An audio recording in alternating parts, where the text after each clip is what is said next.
dang, I was literally being the devil's advocate. Hebrews chapter 8, verses 10 through 12. This is the covenant I will establish with the people of Israel after that time, declares the Lord. I will put my laws in their minds and write them on their hearts. I will be their God, and they will be my people. No longer will they teach their neighbor or say to one another, know the Lord, because they will all know me, from the least of them to the greatest.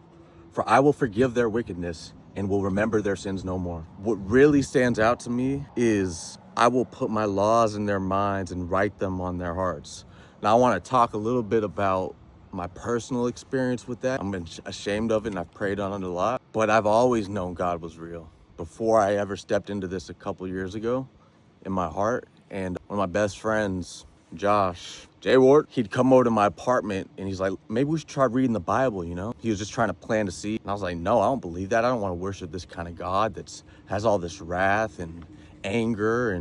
But I was talking out of my ass, even though in my heart I knew that it was real, like written on my heart, put the laws in their minds and written on their hearts. I always knew. And I had to come to grips with that several years ago. I was like, dang, I was literally being the devil's advocate just to rebel, you know? And he says, I will be their God and they will be my people. No longer will they teach their neighbor or say to one another, know the Lord. You don't need to hear somebody tell you about Jesus or the Bible or God, because there's something in us, I think, in my opinion, there's some yearning, there's something gravitating. This passage really stands out to me. For I will forgive their wickedness and remember their sins no more. Like, we all mess up, we're all corrupted, and how gracious and merciful is that? This is a different verses. It's Hebrews chapter 4, verses 14 through 15. Therefore, since we have a great high priest who has ascended into heaven, Jesus, the Son of God, let us hold firmly to the faith we profess. And this is my favorite part.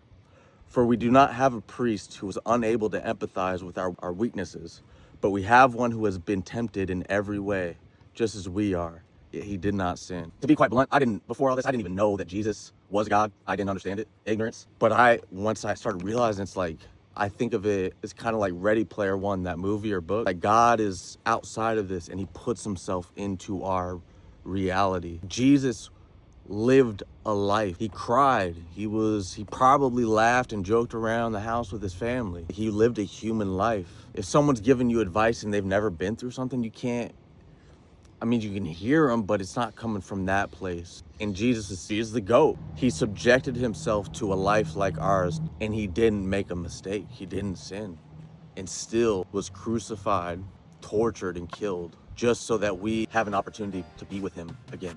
So I think that's beautiful. I love that. All right, thanks for watching.